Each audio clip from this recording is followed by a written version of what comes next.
David గోగిన్స్ కు బాల్యం ఒక పీడకల లాంటిది. పేదరికం, పక్షపాతం మరియు శారీరక వేధింపులు అతనిని రోగాల పాలు చేసింది మరియు అతనికి నిద్రలేని రాత్రులు ఎన్నో మిగిల్చింది. అయినా అతడు భవిష్యత్ గురించి కలలు కనడం మానలేదు. అతడొక నేవీలో యుఎస్లో నేవీ సీల్ అనగా సీ, ఎయిర్ అండ్ ల్యాండ్ మీద యాంటీ టెర్రరిస్ట్ యాక్టివిటీస్ లో పని చేయుటకు కలలు కనేవాడు. అతడు నేవీ సీల్ కావడానికి 140 కేజీల నుండి ఎలా తగ్గాడు, ఎలాంటి కఠిన పరిస్థితులు ఎదుర్కొన్నాడో, ఎలా విజయం సాధించాడో ఈ వీడియోలో మీరు సోదాహరణంగా తెలుసుకొనవచ్చు. వీడియో స్కిప్ చేయకుండా ఎండ్ వరకు చూసి మీరు కూడా అలాంటి పట్టుదల అలవర్చుకోనండి. ఈ ప్రపంచంలో ప్రతి మనిషిలో నిగూఢమైన శక్తి ఉంటుంది. హనుమంతుడికి కూడా తన శక్తి తనకు ఎంత ఉందో తెలియదు. సముద్రాన్ని దాటి ఆవలకు వెళ్ళుటకు తోటివాళ్లు స్తోత్రం చేస్తే గాని తను తన శక్తిని పూర్తిగా వినియోగించి లంకా నగరానికి వెళ్లగలిగాడట. ఒక భయంకరమైన పట్టుదల గల డేవిడ్ గోగిన్స్ గురించి తెలుసుకుందామా? డేవిడ్ గురించి అతను వ్రాసిన పుస్తకం కాంట్ హర్ట్ మీ అనే బుక్ ద్వారా ప్రపంచానికి తెలిసింది. ఇతనొక అమెరికన్ మోటివేషనల్ స్పీకర్, రచయిత, రిటైర్డ్ నేవీ సీల్. డేవిడ్ తండ్రి పెద్ద శాడిస్ట్. అతను ఎల్లప్పుడూ తల్లిని హింసించేవాడు. అలాగే డేవిడ్ ను కూడా క్రూరంగా హింసించేవాడు. ఆ తండ్రి నుండి డేవిడ్ మరియు తల్లి ఇంటి నుండి పారిపోయారు. డేవిడ్ 1975లో యుఎస్ లో న్యూయార్క్ లోని బఫెలో సిటీలో జన్మించాడు. అతని తల్లిదండ్రులు ట్రున్నీస్ మరియు జాకీ గోగిన్స్. అతడు తన తల్లిదండ్రులు, సోదరునితో కలిసి న్యూయార్క్ లోని విలియమ్స్ విల్లేలోని పారడైజ్ రోడ్ 1981లో నివసించాడు. అక్కడ అందరూ తెల్లవాళ్లే నివసిస్తుండేవారు. అతడు ఆ ఏరియాలో ఉండటాన్ని హెల్ ఆన్ ఎర్త్ గా వర్ణించాడు. గోగిన్స్ తండ్రి బఫెలో సిటీకి దగ్గర రోలర్ స్కేటర్ గా పనిచేస్తుండేవాడు. గోగిన్స్ తన 6వ ఏటనే రోలర్ స్కేట్స్ ను ఆర్గనైజ్ చేస్తూ తను నైట్ షిఫ్ట్ లో పనిచేయవలసి వచ్చేది.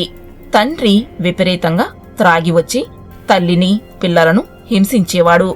ఆ హింసను తట్టుకోలేక తల్లి తన పిల్లలను తీసుకుని బ్రెజిల్ వచ్చి తన తల్లిదండ్రుల వద్ద తలదాచుకున్నది. డేవిడ్ చిన్నతనంలో పనిచేయడం వలన తండ్రి మరియు తెల్లజాతి వారి మానసిక, శారీరక హింసల వలన చిక్కి శల్యమైనాడు. బాల్యం మొత్తం దైన్యంగా గడిచింది. చాలా ఎక్కువగా స్ట్రెస్ కు గురి అయ్యాడు. మతిమరుపు కూడా వచ్చింది. ఏమి చేయాలన్నా బద్ధకంగా ఉండేది. చదువు కూడా అంతంత మాత్రమే. కాని సడన్ గా ఒకరోజు పారా రెస్క్యూర్ గా మారదామనుకున్నాడు. కాని తనకు స్విమ్మింగ్ రాదు. స్విమ్మింగ్ కు వెళ్లాలన్నా డబ్బులు లేవు. అందుకని తన కోరికను వదిలేశాడు. కష్టాలను భరిస్తూ తిండికి బానిస అయ్యాడు. తను ఒకే ఒక్క పని చేసేవాడు. అదే చెదలు పురుగులకు మందులు కొట్టగా వచ్చిన డబ్బుతో డోనట్స్ బాగా తినేవాడు. Milk shakes త్రాగేవాడు. డేవిడ్ వాళ్ళ అమ్మగారు రకరకాల స్వీట్స్ ప్రేమగా చేసి పెట్టేది. ఇంకేం, మన డేవిడ్ గారు ఒక్కబ్బాయి కాస్త 130 కేజీల బొద్దబ్బాయిగా మారాడు. నడవడం కూడా భారంగా అయింది.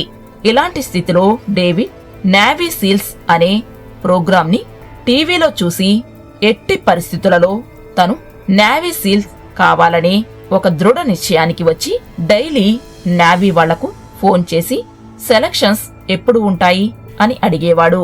ఒకరోజు తనకు 90 రోజులలో నేవీ సెలక్షన్స్ ఉన్నాయని తెలిసింది. కాని తన బాడీ వెయిట్ 130 నుండి కనీసం 80 కేజీల వరకు, అనగా 45 కేజీలు 90 రోజులలో తగ్గాలి. Where there is a will there is a way. David తనను తాను క్షమించుకునే స్థితిలో లేడు. ఎంతో లేజినెస్ గా ఉండే డేవిడ్ రోజు ఉదయం 4:30 నిద్రలేచి ఎక్సర్సైజ్ సైకిల్ మీద 2 గంటలు, తర్వాత 2 గంటలు స్విమ్మింగ్ చేసేవాడు. తర్వాత జిమ్ కు వెళ్లి అన్ని కండరాలకు పని కల్పించే ఎక్సర్సైజెస్ ఒక్కో రకం 150 నుండి 200 సార్లు చేసేవాడు. ఇలా తన బాడీ హర్ట్ అయినా సరే పట్టు పట్టరాదు, పట్టి విడవరాదు, పట్టు పట్టిననేమి బిగియ పట్టవలే అన్నట్లుగా కృషి ఉంటే మనుషులు ఋషులవుతారు, మహాపురుషులవుతారు అన్నట్లు ఒక తపస్సులాగా విడవని పట్టుదల, అకంఠత దీక్షతో తను అనుకున్న లక్ష్యం చేరుటకు, అసాధ్యాన్ని సుసాధ్యం చేయుటకు సంకల్పించాడు David. Nothing is impossible, everything is possible అనే దృక్పథాన్ని అలవర్చుకున్నాడు. తను అనుకున్నది సాధించుటకు క్లాజ్డ్ మైండ్ సెట్ కారణం అంటాడు డేవిడ్. ఎవరైతే విడువని పట్టుదల, నిరంతరం తన శరీరానికి కఠినంగా అనిపించినా మానసికంగా దృఢంగా ఉంటూ ఏ విధమైన ఛాలెంజెస్ ను అయినా ఫేస్ చేయడానికి తనను తాను మార్చుకోవడాన్నే క్లాజ్డ్ మైండ్ సెట్ అంటారు. మన చేతులు ఎలా అయితే కఠినమైన పనులు అనగా సుత్తితో రాళ్లు కొట్టడం, కట్టెలు కొట్టడం చేస్తే వేళ్లు బొబ్బలు ఎక్కినా అలాగే పనిచేస్తుంటే కాయలు కాసి ఇక నొప్పి తెలియని స్థితికి వస్తాయి కదా, అలాంటి మానసిక స్థితినే క్లాజ్డ్ మైండ్ సెట్ అంటారు. మన శరీరం కూడా మనకు ఇక ఏమాత్రం ఓపిక లేదు, ఇక నేను పడిపోతున్నాను అని మైండ్ చెప్పినా సరే మనలో ఇంకా 60% శక్తి సామర్థ్యాలు ఉంటాయి. దీనినే డేవిడ్ 40% రూట్ అన్నాడు.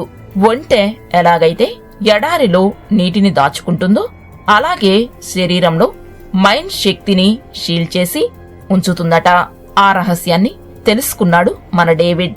ఇక మనసు చెప్పేది వినడం మానేశాడు. క్లాజ్డ్ మైండ్ సెట్ ను అలవాటు చేసుకుంటే ఎంతటి స్ట్రెస్ ను అయినా మనం హ్యాండిల్ చేయగలుగుతాము. ఎలాంటి అవరోధాలనైనా దాటుకుని వెళ్లగలుగుతాము.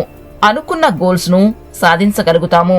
ముఖ్యంగా టఫ్ సిచ్యువేషన్స్ లో ఈ మైండ్ సెట్ ఉంటే ఎవరైనా అన్స్టాపబుల్ గా మారిపోతారు. ఉదాహరణకు చల్లని నీళ్లతో స్నానం చేయడం, అనుకున్న సమయానికే నిద్రలేవడం, జిమ్ లో ఎక్స్ట్రా వర్కౌట్స్ చేయడం అన్నా అతను క్లాజ్డ్ మైండ్ సెట్ తో అల్ట్రా మారథాన్ గా మారాడు. సాధారణంగా 42 కిలోమీటర్ల రన్నింగ్ రేస్ ను మారథాన్ అంటారు. 50 కిలోమీటర్లు లేదా 100 కిలోమీటర్లు 24 గంటలలో రన్నింగ్ చేయడాన్ని అల్ట్రా మారథాన్ అంటారు. అలాంటి అల్ట్రా మారథాన్లను డేవిడ్ గోగిన్స్ 60కి పైగా పూర్తి చేశాడంటే నమ్ముతారా? అలాగే పుల్అప్స్ లో 4030 సార్లు 17 గంటల్లో చేసి వరల్డ్ రికార్డ్ సాధించాడు. 91 కేజీలకు తగ్గాడు. ఎట్టి శిక్షణ లేకుండానే David navy seal running competitions లో పాల్గొని 24 గంటలలో 100 మైల్స్ దూరాన్ని పూర్తి చేయవలసి ఉన్నాగాని తాని 19 గంటలలో కాలు విరిగినా, కిడ్నీ ఫెయిల్ అవుతుందని తెలిసినా తూర్పున ఉదయించే సూర్యుడు పడమర ఉదయించని, తాను అక్కడే మరణించని అనుకుని అనుకున్న లక్ష్యాన్ని సాధించాడు. అది పట్టుదలంటే. డేవిడ్ 3 నెలల్లో 106 పౌండ్స్ బరువు తగ్గాడు. చాలా స్ట్రిక్ట్ క్యాలరీలతో control diet plan, intense physical training, 8+ train daily and mind set of never give up. ఒకసారి David 205 miles in 39 hours non stop run చేశాడు. It is a world record. అలాగే ఏ రోజు ఆగకుండా 65 రోజులలో 3100 మైల్స్ 5000 కిలోమీటర్స్ శాన్ ఫ్రాన్సిస్కో, న్యూయార్క్ York US లో west to north వరకు రన్ చేశాడు. అలా డేవిడ్ తన మానసిక, శారీరక దృఢత్వాన్ని ప్రదర్శించి ప్రపంచాన్ని అబ్బురపరిచి లిమిటేషన్స్ ను అన్లిమిటెడ్ గా ప్రూవ్ చేసి సక్సెస్ ఈజ్ అన్లిమిటెడ్ అని ప్రూవ్ చేశాడు. ఫ్రెండ్స్, మరి ఇటువంటి వీడియోస్ కోసం మా ఎస్వీఆర్ పాజిటివ్ వైబ్స్ ఛానల్ ను సబ్స్క్రైబ్ చేసుకుని ఈ వీడియోని లైక్ చేసి మీ ఫ్రెండ్స్ కి షేర్ చేయండి. Thank you for watching.